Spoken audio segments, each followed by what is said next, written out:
Hello, it's your Uncle Spurt here, and today we're having a really rather ruddy hard squint at Samsung's fresh new Galaxy A36 5G.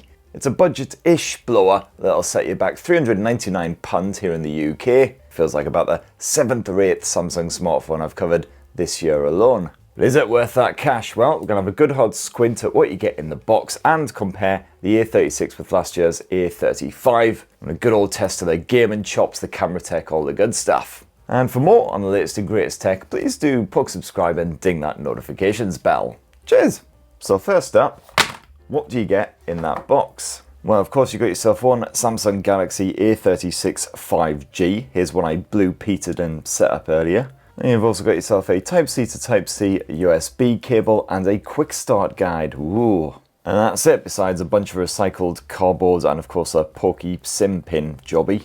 So that was easy enough. Now let's have a good hard squint at the design. And Samsung hasn't really changed up things for the A36 versus last year's A35. The display has increased ever so slightly in size to 6.7 inches versus the old 6.6 incher. That's partly down to slightly skinnier bezels, but there's not much in it at all. They are still slightly chunky here on the A36, especially down beneath the display. It's not a full-on Jimmy Hill, but it's getting there. And this phone is ever so slightly taller than the old model. However, the A36 up top there is noticeably skinnier than the previous gen. Still got a pretty good weight on it as well, certainly doesn't feel cheap or anything, despite the fact you do once again have placky edging. Though it does at least have a sort of brushed metal sheen to it, so it's not obviously plastic, and I'm glad that it's matte as well, so it doesn't get all smudgy when you're groping and fondling the Galaxy A36. And like the A35, you've once again got a bit of Gorilla Glass Victus Plus front and back. Now, I've only had the Galaxy A36 a handful of days so far, and touch words, no nicks, scuffs or scratches to speak of. But of course, after many weeks and plenty of punishment, I'd expect a few little scars to be picked up there, so I'd definitely slap his screen protector on if you can. There's no pre-installed one, sadly. Now, besides that ever so slight growth in size, the only other real design change for the Galaxy A36 versus the old A35 is the camera arrangement. As you can see, this latest model boasts Samsung's linear camera layout. That's what their marketing geniuses have come up with. I'm not gonna call it that. In my videos, it's gonna forever be known as the camera schlong, because I can barely remember linear camera layout when I'm stone cold sober, let alone when I'm several whiskeys deep. And that glossy rear end is available in 4 colors: awesome white, awesome black, awesome lime, and awesome lavender. It's not immediately obvious, but this is actually the awesome lime version of the A36. It's certainly a lot more subtle compared with the citrusy A35 last year. It actually looks more just off-white until you tilt it and the light strikes it just so, and then you get this sort of, it's more of a rainbow hue of colours rather than just lime, to be fair. I rather like it, but it does get rather smudgy, of course, because it is a glossy finish. And that does a reasonably good job of masking the worst of it. And as usual, fully IP67 water and dust resistant, so it can handle being fully submerged in water. And plenty of grit and dust and dirt, all that shenanigans. And on the software side, well, of course, like other Samsung smartphones, you've got a bit of OneUI 7 slapped on top of Android 15, with the benefit of 6 guaranteed years of OS updates and software support, so that's got you covered up until 2031, if there's still a planet then. And assuming we're not all living in underground bunkers with no internet or mobile connectivity, in which case our smartphones will only really be good for mashing potatoes. But yeah, that's almost as good as the Galaxy S series smartphones, which are like twice the price. Of course, you've got the usual OneUI quibbles and quirks, like Samsung's insistence on absolutely doubling up on all of Android's services, including its own web browser, its own health tracking shenanigans, stores, smart home shenanigans, etc, etc. It's rather clunky and I don't like it, nor am I a fan of the fact you've got grown amounts of crapware on here as well, the likes of Facebook and Pinterest, and like, does anyone still use Pinterest? A lot of Microsoft bollocks as well. I can all just get in the bin, frankly. On the plus side, got some pretty good Sammy bits chucked on here as well, the likes of modes and routines, which allows you to automate all the boring stuff you might do every day, like turning on Do Not Disturb, etc. when you head to bed. I really like the split screen support on here as well, nice and easy to use. And Samsung's gaming mode certainly sucks a lot less than it used to as well, but more on that later. Now if we dive on into connections and SIM manager, you'll also spy I've got a good bit of eSIM support here on the Galaxy A36, which is particularly great news for anyone who likes to travel and pick up a cheapy eSIM for their destination before they bugger off. It's a quick, easy, and generally pretty cheap way of ensuring you can use your smartphone as soon as you touch down. And of course, yes, did you even have to ask? Naturally, it's a Samsung smartphone, so you're going to have a load of AI guff chucked on there.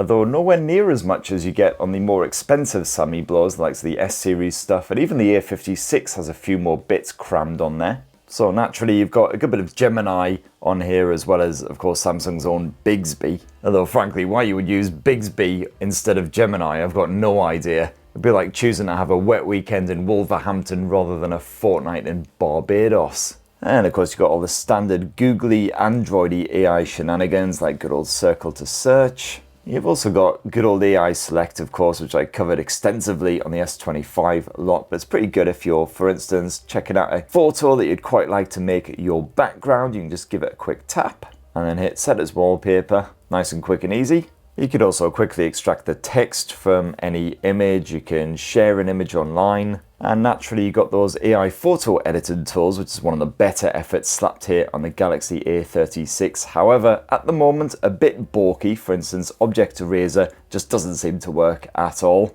Keeps quitting out every time I try and do it. I had exactly the same issues with the A56, so clearly it's just some early quirky bug type thing, which should hopefully be sorted out in an update imminently. You're also missing a few of the other AI editing tools you got on the likes of the A56, such as Best Face, for instance, and Auto Trim for your videos. And you're also missing a few other wee bits, like the daily briefings, for instance, which you got on the S-series smartphones. But to be honest, no big loss.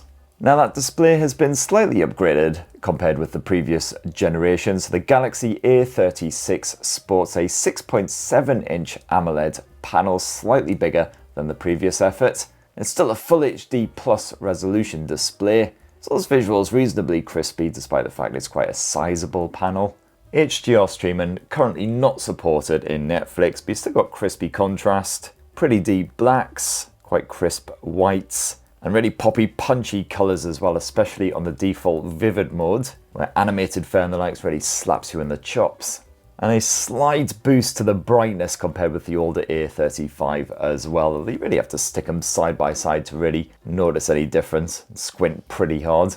Outdoors use absolutely fine, I had no issues. Browsing the web, checking my messages, etc., even when the sun was shining off this screen.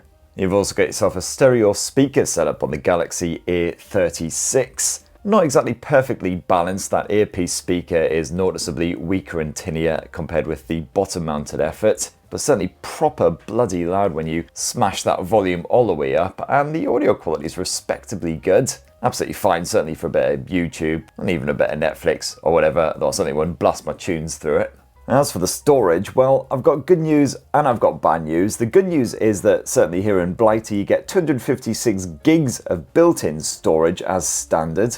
But don't celebrate just yet, because to piss all over our parade, Samsung has removed the microSD memory card support, which we did have in the older Galaxy A35, so boo, hiss, etc. So now let's have a shufty at the performance of the Samsung Galaxy A36 5G, which is powered by Qualcomm's Snapdragon 6 Gen 3, backed by a not particularly substantial 8 gigs of RAM. Now, I haven't tested any other phones that use this chipset, as far as my admittedly whiskey-drenched brain can fathom anyway, but it ain't particularly good news, kiddies. In my time so far with the Galaxy A36, it's not exactly been the nippiest of blows, that's for sure. For 400 quid, I would expect a bit more grunt. The everyday running can certainly be a bit jankier, though some of the blame for that has to lie at the door of OneUI, because it is quite a full-on launcher. It's especially noticeable when you're using the camera. You certainly can't burst shoot with this thing, and quite often if you're taking the likes of portrait photos, you'll notice the image processing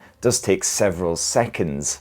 If you are a gaming fan, you like a bit of Genshin Impact or Wuthering Waves in your spare time, I'd certainly look elsewhere. my Wuthering Waves sessions were pretty juddery. It's not so bad if you're just running about the place or whatever, but as soon as you've got more than 3 or 4 things trying to murder you, that frame rate absolutely drops into single figures. It's pretty much a slideshow. And this is on the lower graphics settings as well. Stuff like Call of Duty plays absolutely fine, of course. Scalable games like that and PubG, you'd be absolutely fine with, but don't even try it with anything more intense. Well, thankfully the Galaxy A36 at least doesn't overheat if you're gaming for an hour or 2 at a time. You've got a slightly larger vapor chamber chucked in there to help keep things cool. And you've got that upgraded gaming mode, which is now easier to use and boasts a pretty decent selection of features, if rather basic compared with some rivals like Xiaomi, Poco, etc.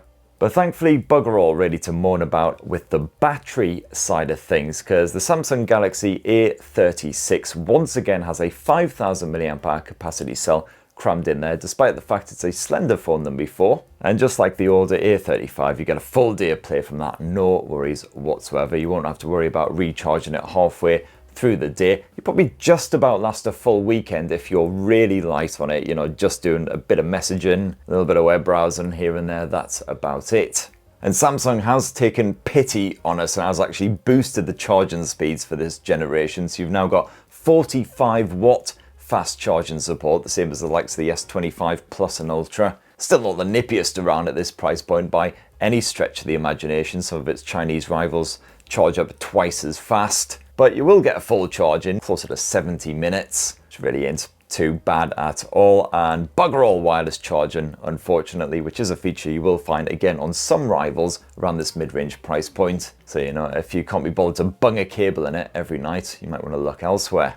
Alright kitty, so as always, let's finish off this lovely Galaxy A36 5G unboxing and early review with a squint at our camera tech. And it's very similar specs to the previous A35. So what you got here is a 50 megapixel primary shooter with optical image stabilization built in, as well as a basic 8 megapixel ultra wide angle shooter and the obligatory pointless 5 megapixel macro shooter.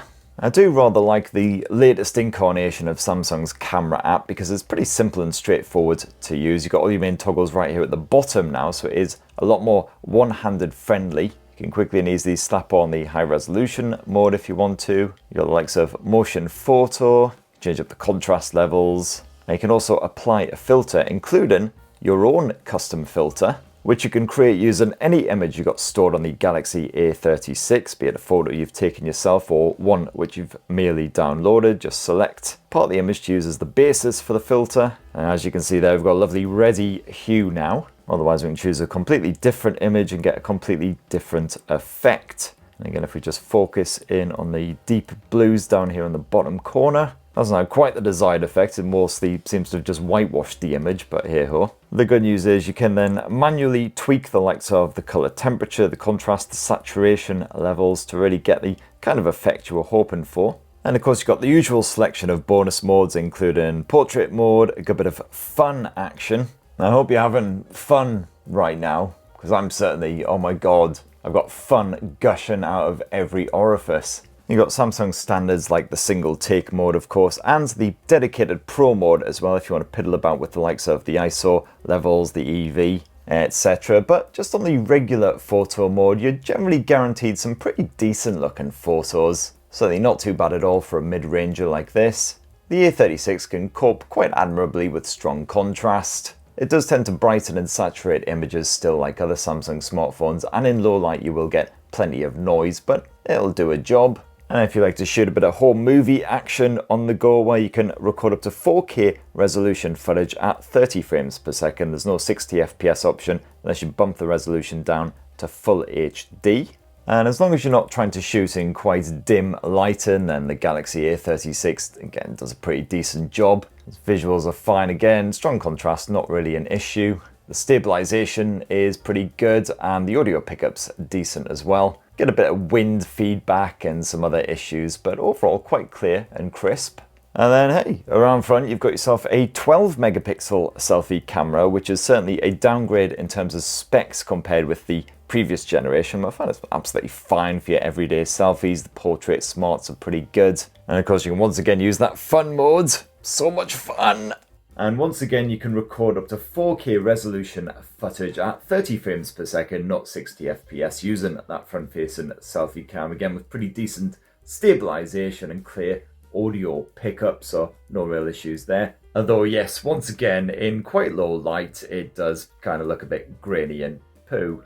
And there you have it, my lovelies. That in a tasty wee nutshell is the fresh new Samsung Galaxy A36 5G. And I've got to say, for me, it's not enough of an upgrade at all over the previous generation. The performance is still pretty juddery at times, just with the everyday experience using the camera, etc. And then if you want to get gaming, well, definitely stick with more simple fare. No marked improvements really in the display, the battery tech, etc. You've actually got a downgrade of sorts in the storage in that there's no microSD memory card support anymore, even though they have at least thankfully doubled the base storage that you get slapped on here. And at £400, the Galaxy A36 is a hard sell, especially with the likes of the Pixel 9a lingering on the horizon, and some killer rivals like the Nothing Phone 3a actually costing significantly less than this. If I just pay a little bit more, you can get the Nothing Phone 3a Pro, which boasts far superior camera tech. You've got a proper telephoto zoom, much better performance and everything slapped in there as well, and of course all the funky disco glyph lighting and all that shenanigans.